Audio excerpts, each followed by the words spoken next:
We're out here in the Carolinas on Muddy Creek.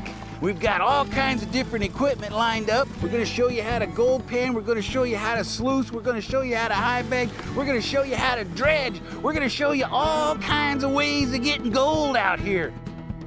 Now this staple's made of metal, and I'm gonna move this staple down through this material to the bottom of the pan, and I'm gonna take everything else in this pan and I'm gonna wash it out. Nice piece of topaz.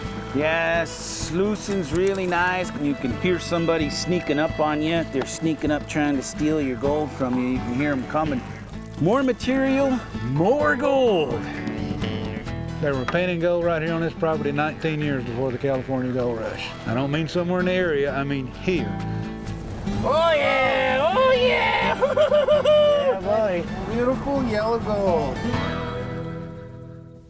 I packed in my job and I made up my mind to spend my life looking for gold.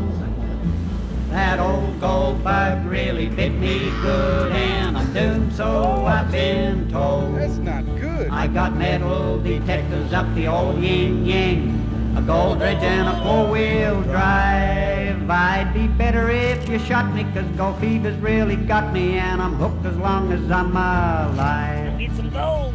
Go, go, go, go, go, go, fever, ba, ba, ba, This ba, episode of go, Gold Fever is sponsored in part by Mine Lab, world's best metal detection technologies, and by Gold Prospectors Association of America. It's not about having the gold, it's about finding the gold.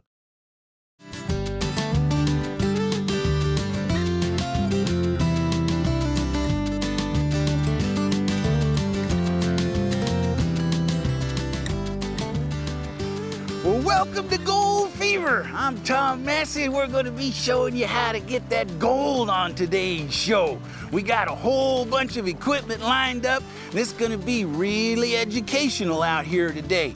I'm going to start out with the gold pan, and then we're going to work our way up to a sluice box, and then we're going to work our way up to a high banker, then we're going to work our way up to a gold dredge, and then we're going to work our way into some special little tips and tricks later on in the show. And we're out here on Muddy Creek. This is a Lost Dutchman's Mining Association camp, so there's a lot of prospectors around here, a lot of prospecting knowledge in this area. This is a historical gold creek, and we'll start out with the gold pan, and the gold pan's your basic tool. This is your sampling tool where you start to look for gold, and then this is your finishing tool where you do your cleanup and you load all that gold inside the pan. Now, we made some improvements over the years from what the old timers had to the gold pan. We put these traps in here. A lot of times people call them Chinese traps because the Chinese miners developed that back in the California gold rush with hammering those into their old metal pans. But these pans, they work really good. They're super durable nowadays, and what I'm going to do is I'm going to take a sample, because that's what I do with my gold pan. You cruise down the creek or you cruise out to any place, and the first thing you want to do is know if there's any gold in the area. So is there any gold in the area? Is there any gold in this creek? Or is there any black sand in this creek? And that's a heavier sand. So I'm just going to dig off right off the surface here. And the material's kind of harder packed right here on the surface, and dig down and get me some material in my pan.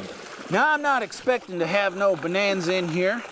This is just flow material, but it gives you an idea looking at what the material looks like. Now, I'm just gonna run that real quick off of there. Now, that's what I'm kind of looking for, is a little bit of that black sand. Now, I'll get it on down there to a not very much material so I can get a good look at it. And looky there, there's a little fleck of gold right there, right off the surface. So that's telling me there's gold in the area. And this black sand is a heavier iron sand, so gold likes to collect up in the same place as that heavier iron sand, because like I said before, it's heavy. And that's your basic tool, is using your gold pan to sample with. Now, I'm going to take you up to the Pannin tubs up here that they got, and I'm going to give you a in-depth instruction on how to use one of these gold pans. go, go, go, go, go, go, fever, ba, ba, ba, ba.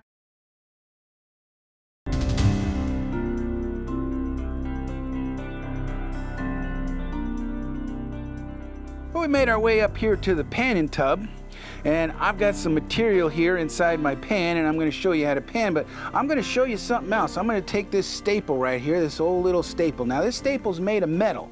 You see that? And I'm going to set this right on top of the material. I'm going to drop it right there on the top. And I'm going to move this staple down through this material to the bottom of the pan. Now that's the trick, is getting it down to the bottom of the pan. And once I get it down on the bottom of the pan, then I'm going to use these traps that go all the way down inside the pan, and I'm going to trap that staple behind one of these riffles, and I'm going to take everything else in this pan, the lighter material, and I'm going to wash it out. And this little staple right here is going to be left inside the pan. So the first thing that you want to do is wet all your material. So you drop your pan down into the water. Now you'll see that there's air in there. See the air bubbles start to come out, and you want to get your hand down in there and loosen up that material so it's all liquefied. You want it all liquefied, and that way it gives that little staple an easier chance of getting down there to the bottom. So once you loosen that up, then you start aerating that material. Now I'm moving all that material around in there, and that staple, it's lighter than gold, so any gold in here, it's going to be going down too. All the heavies are going to be going down as I'm doing this and trapping down on the bottom. So notice I'm loosening that material up. Now I haven't screened any of this material, so I do have larger size rocks in there. If you're not too sure about your panning, you can screen it, and that adds to your recovery. So I'm going to get my hands in there, loosen up, find any clay balls, any of these larger size rocks. Ooh, look at that big piece of quartz. That's a good indicator for gold right there. I'm going to dig around any of the bigger size rocks. I can throw those out. Keep aerating that material. Now it's letting that little staple go all the way down to the bottom. Once I got it down here on the bottom, I pretty much got things whipped. Now a little bit sloughing off the side of my pan, and I'm not worried about that because the heavies are already starting to concentrate down on the bottom. This light stuff that's still up here on the top that's sloughing off, that's not gold. It's not heavy enough. A lot of times you can just rake those bigger size rocks right off of there. They're not gold, and just throw them right out of your pan. And keep moving on down. Now there's different techniques. Some people like to go side to side. Some people like to go forward. Some people do different methods, but the basic principle is aerating that material and liquefying it and getting that material loose so that it can go down to the bottom. You don't want to be too far under the water because then you can't see what you're doing. And once you come up here too far out of the water, see the material locks up and it doesn't really aerate, and that material, the heavy material, can't get through to get down to the bottom. So you want it semi-liquid right there in the middle.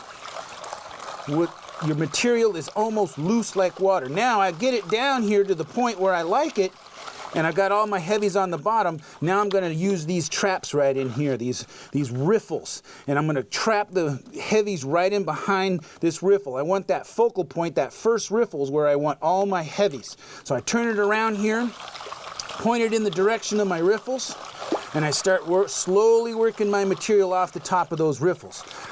Now I'm letting the water do the work. I'm not bringing the material up here and dumping it out and pouring it out. Now I'm going to start moving some of those lighter off. Now see how the water's coming in and going out, washing some of these, pick these bigger rocks up. I'm letting the water action do it for me. I'm not pouring the material out. I'm letting the water wash the light stuff off. And I'm keeping the heavies inside the pan. Bring it back, loosen it up, keep moving forward. Now, a mistake a lot of people make is they stop with too much material in their pan and they start digging around in there looking for their gold or their treasure in there, and you've got still so much material, it's harder to see. I know if I got any gold in that little staple, it's going to be right underneath this riffle, right down there in that focal point, and that's right where I want it.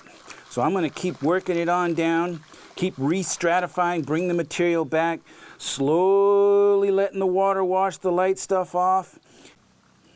Nice and easy. Now I'm going to pull it back and do an inspection.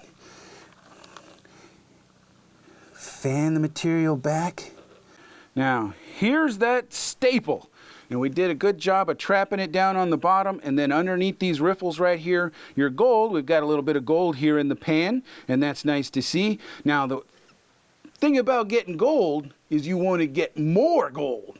Now, how do I get more gold? I got some gold in this pan. I can go up there and I can dig another pan full of material and get a little more gold. I can go up there and dig another pan full and another pan full, and I can get gold just panning. But that's harder work. There's ways of moving more material than just with your gold pan, and that's moving up the equipment chain. The next step up is the sluice box. And so since we got color in here, that's where we're going to dig up there, and we're going to set up a sluice in the stream. I'm going to hook up with the caretaker here, John, and we're going to do some sluicing. We'll show you how that works. Go, go, go, go, go, go, fee, ba, ba, ba, ba, ba. Now this is one of my favorite ways to prospect. Actually, prospecting anyway is my favorite way, but this is a sluice box. Now we've used the flow of the creek to do the work for us, and that way we can run a lot more material than we can just panning, because this is a constant flow running through here. Don't take no gasoline motor. It's pretty simple. The principle is the gold traps inside here, and the light stuff washes on out with the water. And it's got this raised matting in here. That's your first stage, and it's got this area here where you drop your material in, your gold settles out to the bottom, and then you've got some indoor-outdoor carpet that's got some riffles in that, and then you got some metal screen down here. And what the purpose of this is to get it so that your gold traps. Now you can see how this material's hanging in here behind this eddy that's right behind these riffles, and that's what you want to see. And you let the water wash the light stuff off, and your box is trapping your heavies in there. I like to just put some of the material inside the box, and if it blows on out of there, then you know you got too much water flow, or you got it too steep. Now see how those riffles are holding the material in behind them? That's what you want to see. And then you don't want to overfeed the box. If you just take this whole bucket and dump it in there at one time, it wouldn't trap the gold as well as just slowly feeding it in there. It gives it a chance to separate out and the lights to go on out and the heavies to stay inside your box. Yes, Sluicin's really nice because it's nice and quiet, and you can hear somebody sneaking up on you. If they're sneaking up trying to steal your gold from you, you can hear them coming pretty good. You got the sound of the water and the birds chirping, and it's real nice and peaceful. And you can get these into a lot of places that really haven't had too much prospecting done. And a sluice is great because they're not that expensive. You can get a lot of gold with them, and I can run a lot more material than I can panning. And you can find enough gold to pay for a sluice pretty doggone easy, especially with gold prices the way they are today. It's a lot of fun sluicing. Well, I'm about down to the end of this bucket. Ready for another one. I think I hear John coming down the creek. Hey, John. Hey, Tom, here's another bucket.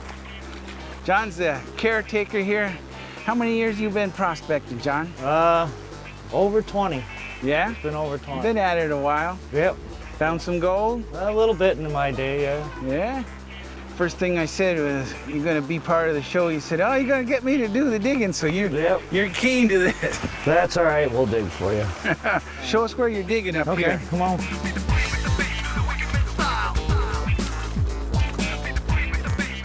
Tell us some about this spot where you're digging here, John. This pile here is material from our outings. When we dig for our outings, we dig extra material, throw it in a dump truck and bring it over here and dump it so they can do panning and sluicing with this pile. Now, most of the gold that you get here isn't ½ inch or bigger, but by screening off the larger size rocks, it makes it easier for the finer pieces of gold, which is the majority of the gold around here, to get stuck inside of our sluice over there. So anytime that you classify your material, it makes it easier for whatever piece of equipment that you're running to save the gold. So classification is a good part of doing your mining. There you can see the old decomposed bedrock right there. Mm-hmm.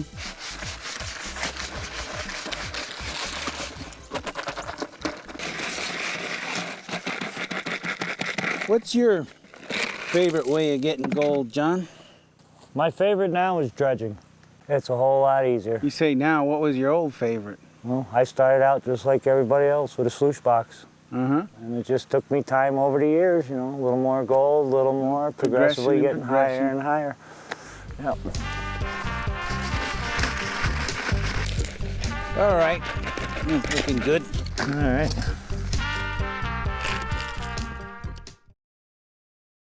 Go, go, go, go, go, go, fee, ba, ba, ba, ba,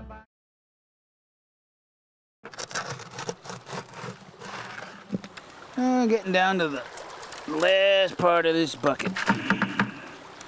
And we're gonna do a cleanup. The last bit in there. And we'll just lift it up and out.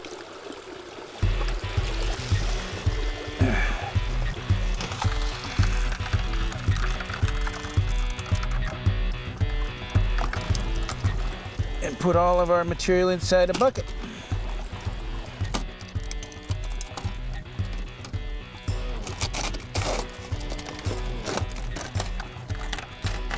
This sluice doesn't fit down inside of a bucket. Doesn't, oh wow. Is this one wider? Looks a little lighter. Well, the important thing is to get all this material out of your sluice into your bucket. So we'll wash this baby off. And then we'll take this screen, lift the screen out, wash that off. Then we'll take this carpet and we'll put that down inside the bucket. And then we'll take and wash all this material on down inside the bucket. And then we'll be careful with this carpet and we'll wash that out inside of our bucket.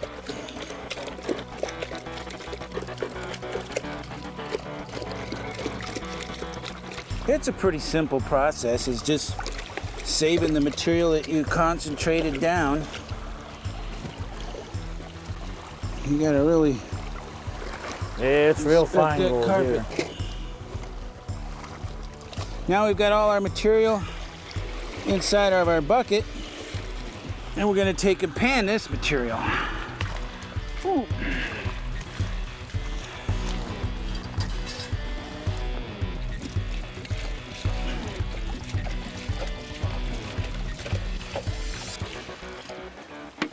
Get all that material inside of our pan.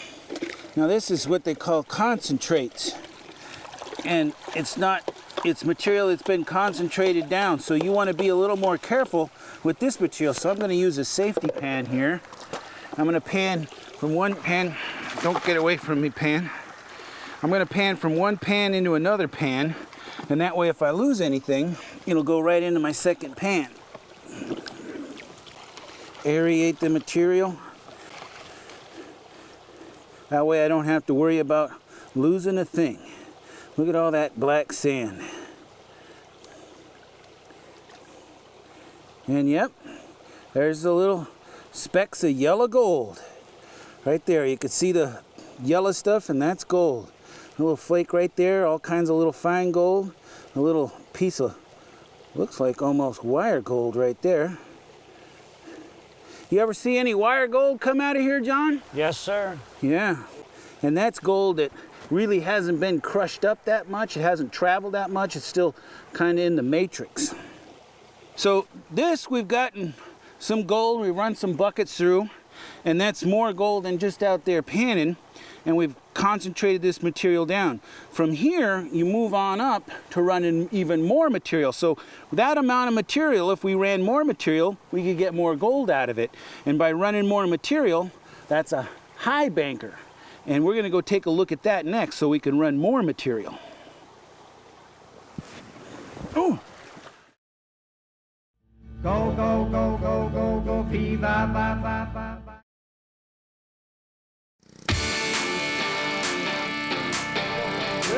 go.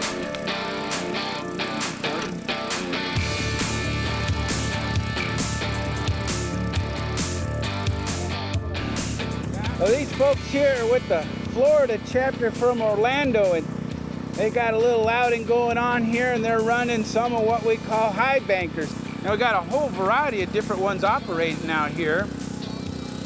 You're washing the material here. As it gets washed, the fine gold particles get liberated, drop through the classifier, and down into a sluice. Now instead of having the river or water flowing straight from the river, we're pumping it out of this hole and recirculating it. So this is a sluice box similar to a sluice down in the river, but the tip here is you can set it next to your equipment and you can shovel right into it. You don't have to put it into a bucket. It already screens it for you, and you can run a whole lot more material, and running more material means we're getting more gold.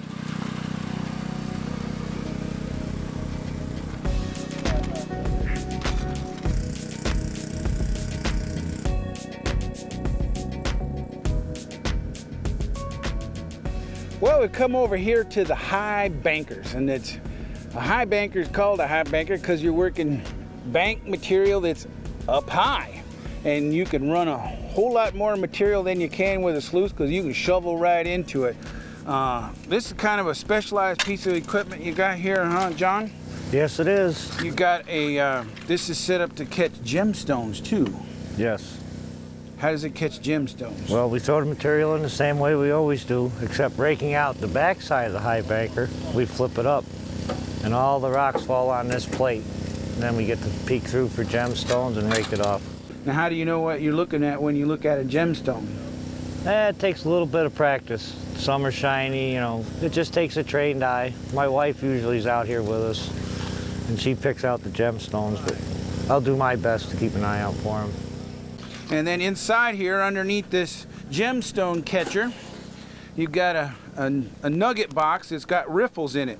Now these are what they call Hungarian riffles, and they create an eddy in behind that riffle. The gold comes along, and the gold's heavy, and it wants to go to the bottom. And once it comes over the top of this riffle, it gets stuck in behind this eddy. The light stuff gets washed on, picked up, and keeps washing on outside the box. It drops from here down into another set of riffles and raised metal down through there. So we're going to get fired up and start running this and running some material and see if we can get even more gold. Sounds good. I'll go start it.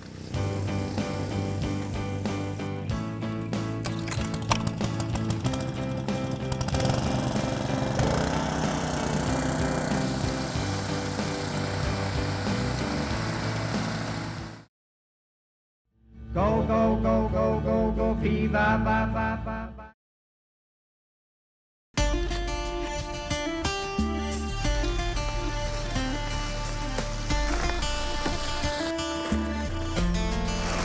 That's a lot of the same principles, and just like with the gold pan or the sluice, you're using the water action to loosen that material up, move it on down through here, and then the riffles are trapping your gold inside your box.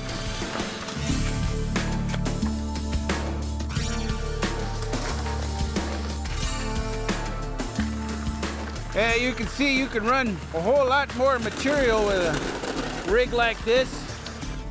More material, a lot of times means more gold. Vane Mountain has been producing some fine gemstones recently. It's always a good idea to keep an eye out for those rubies, emeralds, and topaz. And if you're looking for those sapphires and diamonds, they can be worth their weight in gold. Quartz crystal? Topaz. Topaz. That's the topaz. It's a little fractured. It's not gem quality. There might be a piece gem quality in there. But you see how rounded? It's like fractured. It's not shattered like quartz does. Yeah, smooth and rather clear. You could probably tumble this and make it nice and pretty, or you could find a nice piece to cut a stone out of. Yeah, your topaz gemstone rings, that's what it comes from. Well, there you go. Well, that's yours. A nice piece. Put that in the poke for later. Well, we're gonna do a cleanup, but what you want to do is let some water roll through there without putting material in for a little while just before your cleanup. That lets the box kind of clear out all the light stuff that's in there, so you don't just have extra material to clean up. So that's always a good thing, just to let it run a little while before you shut it off. That's probably good, John.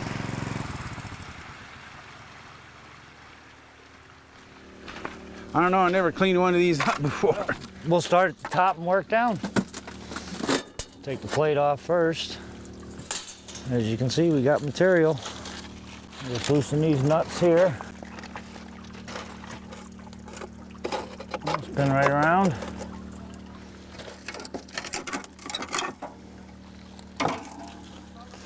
There's a bunch of cons. Am I gonna drop it and we're moving it over there? Yeah, that's all right. Gotta throw some seed back once in a while. Yeah.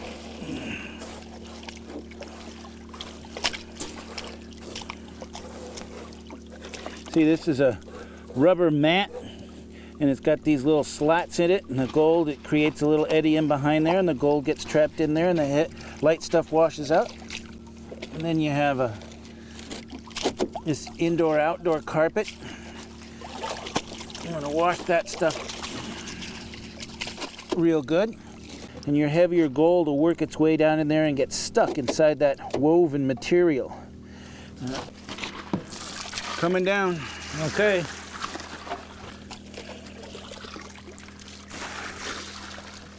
You good? Looks good. Just slide it right out.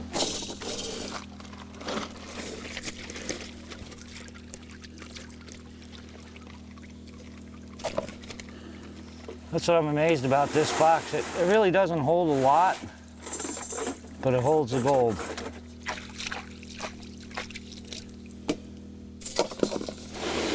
See how that material just sticks in there. Boy, a lot of that mica can really throw you off, huh? Mm-hmm. I get a lot of guys come up to the office and, oh, look at what I found. And you swirl it around in the pan and, you know, I hate it, but you got to break their bubble. You thought they had $1 million worth of gold and all it was mica.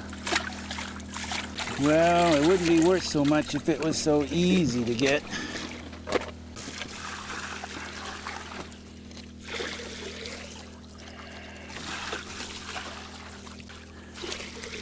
How's that looking, John? Looks nice and clean. Okay, now we got all our concentrates here in our tub. If you want to lift it up, I'll just pour it in there.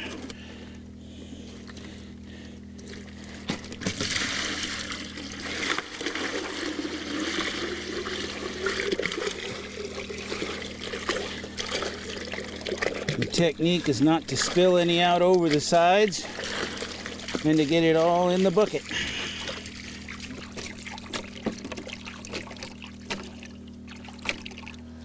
See any in that last little bit? Yeah, good. Yeah, I did. It's the nice part about using those tubs because the gold settles down in the Got bottom. out through the corner of the tub. I've been flashed. I've seen everything. Yeah. Well, this is our material here in our bucket. I think there's too much in there for one pan, but I'm gonna load this pan up anyways.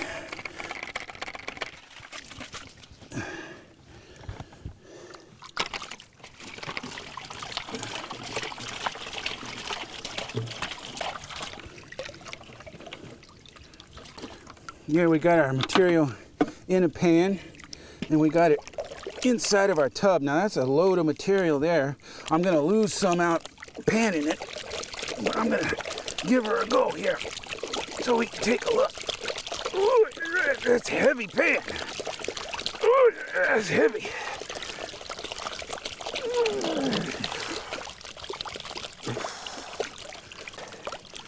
Now this is a lot of material that's concentrated down to just this amount. And it's all the heavy material that's concentrated down. And the gold being heavy is what we're looking for.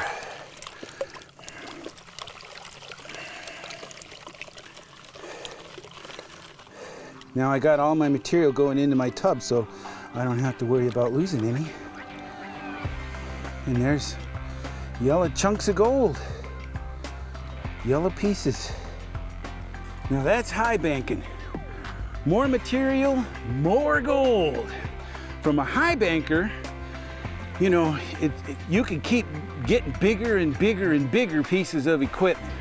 But there's specialized pieces of equipment, and we're gonna look at some of those very unique, specialized pieces of equipment for getting gold.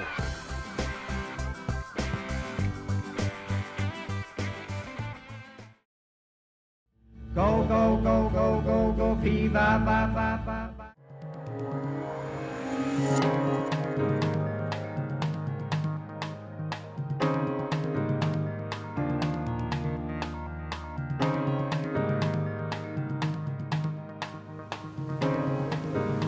Well, we've come over here to Thermal City Gold Mine. John's got a honey hole here, and I don't know whose hole it is. I think My it's honey hole. Jim's hole in the summertime and John's in the wintertime. I shoot him in the wintertime. It takes off for Georgia, so I just sneak down here. So what you got going on in this hole over here? There was an old channel that was cut back late 50s to try to save a bank down here, and they hit bedrock, and they couldn't get it deep enough to turn the river. So for 60 years, it's been dumping material in there. Yeah, sounds good. It is. That's why I try to keep John out of it. That's why I got all the rocks up there. He can throw all the rocks this winter, and I can get in and get the gold this spring. All right, well, I'm gonna get down in there and throw some more rocks for you. Have at it. And we'll take a look. Appreciate you letting us in your hole.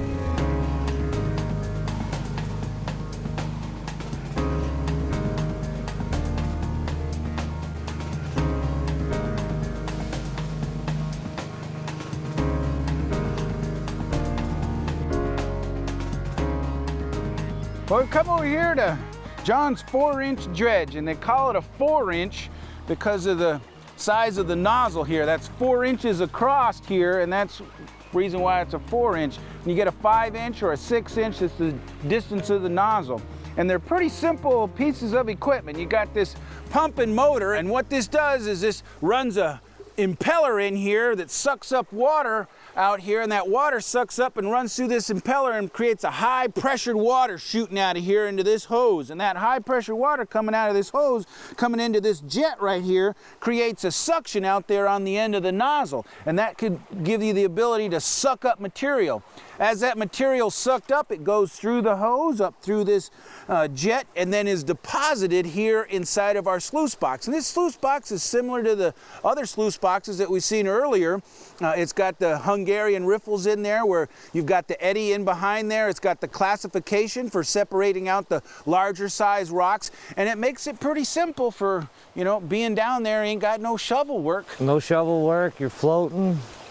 Just all hardest part of dredging is moving those rocks. Yeah, this is an environmentally sound way of getting gold. Coming in and dredging aerates that material. It's good for the fish habitat. The trout really like it because it puts food out there for them that they normally don't get. And it's, you know, you're not adding anything to the river. You're not taking anything out but just a little bit of yellow dirt. So this is a real environmentally sound way of getting gold. And you're being real specific too. You're not moving a tremendous amount of material to get a whole lot of gold.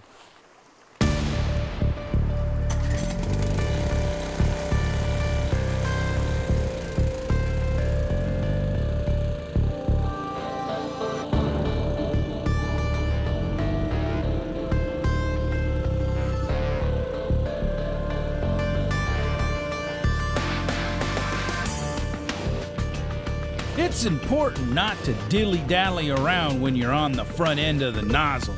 It's always tempting to poke around and look for those pieces of gold. By all means, if you see a big nugget, pick it up. But you shouldn't be looking around for gold while you're down there. You should be concentrating on moving material through the hose. North Carolina tends to have a lot of clay material, and usually there isn't any gold in the clay. It lays mostly on top of the clay. It's also important to follow and clean out the cracks and crevices in the hard bedrock. Do a damn good job of cleaning them out, if you know what I mean. especially the ones that run deep into little pockets where the gold likes to load up in.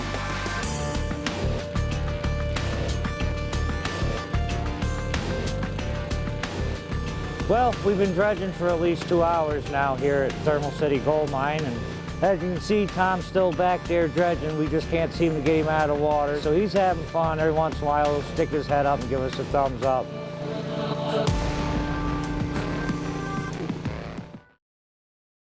Go, go, go, go, go, go, fee, ba, ba, ba, ba, ba. There's a couple of little fish in there. There's one that's real friendly. Yeah. He keeps coming up next to my mask here and sticking his fish eye at me like, hello, hello, hello. It's kind of spooking me out. Well, if you see a snake come down through, you send him to Gina. Snake? Snake! What kind of snake? Copperhead!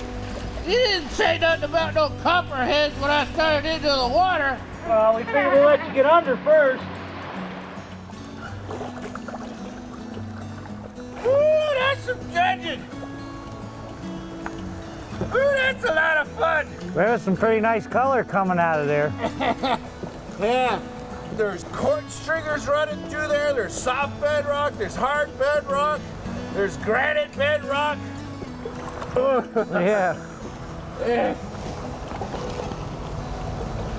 There you go. Oh boy, that's beautiful down there. Oh. Whew. Man, that's a lot of fun. You get down there and you see all the little fishies and all the different formations in the bedrock and the cracks and the crevices. Well, we'll drop it out and clean up. Cleaning up a dredge, same thing. You just dump your sluice out and see what we got. Well, I'm glad I didn't run into any water moccasins or copperheads down in there. I was watching. So Tom, you want to do a little stand in there? Yeah, let's take a quick, all right. What do they call Quick that? peek on you. Sneak peek. A little high grading.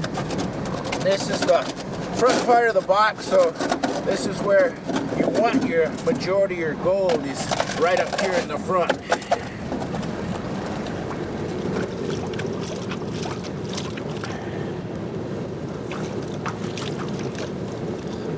No, we'll slide that dredge out of the way for now.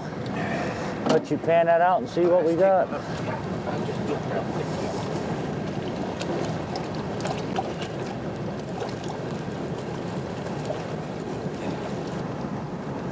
Oh, I see color. I see yellow. Nice black sand in there.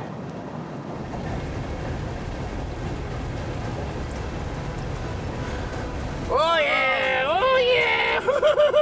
Yeah, buddy. Yeah! You can tell the old this hasn't been dredged. Yeah!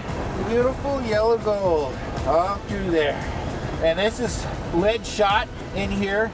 We're cleaning up all the heavies out of there, and the gold's heavy, the lead's heavy, so we'll do Mother Nature a little favor there and clean up this lead up out of there. So that's one thing that dredging does, is it cleans up the rivers of the lead and the mercury. We're taking it back out of there, and we're also getting this yellow gold. That's nice. I like that. That's nice. The yellow stuff.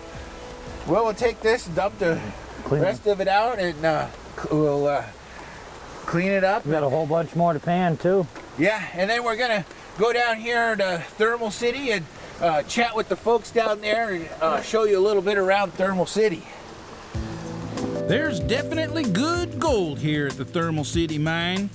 The property's been in the same family for over 4 generations, stretching all the way back to 1830s. Thermal City has been open to the public since 1992. Hey, it's good to be out of the water. Owner of Thermal City, how you doing? All right. Maybe a little bit of cloudy day, but a little rainy, but we're doing fine. It's not bad, but this is really neat here. You can come here. You guys are open to the public. Been around a long time. Can you tell us some of the history of the area here in the gold? Well, they started mining gold here in the 30s and 40s, and then 1830s and 40s. Before the California gold rush, before out west was out west. That's right. They were panning gold right here on this property 19 years before the California gold rush. I don't mean somewhere in the area, I mean here. Yeah, if people come and do what we tell them to do, and generally they find gold. I sure appreciate what you do here, and introducing people to prospecting and showing them what it's all about. You know, being part of history and finding gold now and learning the techniques and the tips of the trade. And this is a really nice camp that you got here, and great that you're introducing people and being a spokesperson for prospecting. Well, I appreciate it, and we also have a wonderful clientele too. Yeah, the majority of the people that come here are LDMA GPA people. All right, well, thanks for letting us come here and get some gold, and It's been fun. thanks for the dredging, and yeah, we'll be back. All right. North Carolina's history of gold stretches all the way back to the late 1700s. The Lost Dutchman's Mining Association camp there at Vane Mountain was one of those old mining camps back in the day. And the members at the camp nowadays are part of a new history of finding gold in North Carolina. Well, we're about out of time on today's show, folks, but I hope we educated you some on some of the different equipment. But I got one last piece of equipment I gotta show you and talk to you about, and that's this machine right here. This is a metal detector, and this is high-tech stuff. The old-timers, they didn't have these pieces of equipment, and people are using these and finding gold too doggone easy nowadays. What they're finding is these remnant pieces of quartz, like this one right here, that got gold stuck on them, that are traveling out there, and you could swing over the top of them with your metal detector and it sounds off, and you can find this type of gold. In and around these tailing piles, pieces of gold that got away in the old mine dumps and all over the place in the roads and places where there's gold left laying around and you can't see it, but you can pick it up with one of these metal detectors, and these are state-of-the-art. There's other pieces of cleanup equipment and stuff, and then there's lode mining and all kinds of stuff to learn about prospecting, and I'm still learning about different places and ways that gold traps itself in spots and locations. There's a variety of different things, and we're going to be bringing you some more information, some more of those tips and tricks that I've learned. But the good thing to do is join the GPAA. That's the Gold Prospectors Association. They have outings right here on this camp, and they've got a whole bunch of books about where you can go prospecting, like Thermal City and places where you could find gold, and information in their magazine. It's a good way to get started, a good way to learn. And if you're already into prospecting, I'll bet you there's some tips and some tricks in there. Becoming a member can really help you out. So I really recommend get started in prospecting. Check out the GPAA at their website. And we'll be back here again with some more shows teaching you the ins and outs of prospecting for gold, because you can find it. Only about 5% of the available gold out there has ever been found. That leaves 95% for you and me to find out there, and we're finding it all the time. And yeah, you can make a profit at it. So get out there and look for some of that gold when you're out there in the outdoors. And howdy, and I appreciate you tuning in, and we'll see you again here on another Gold Fever show. I'm gonna swing my metal detector over here in these tailing piles, and maybe I'll find that 1 pound lump. So God bless you and take care, and we'll see you again.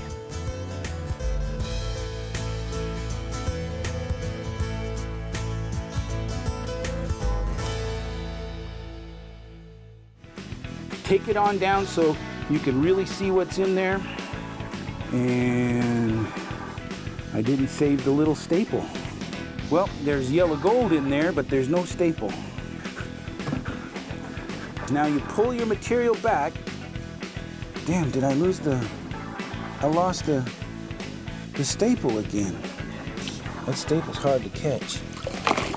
And you do your inspection stage. Okay, don't judge me, I lost the staple.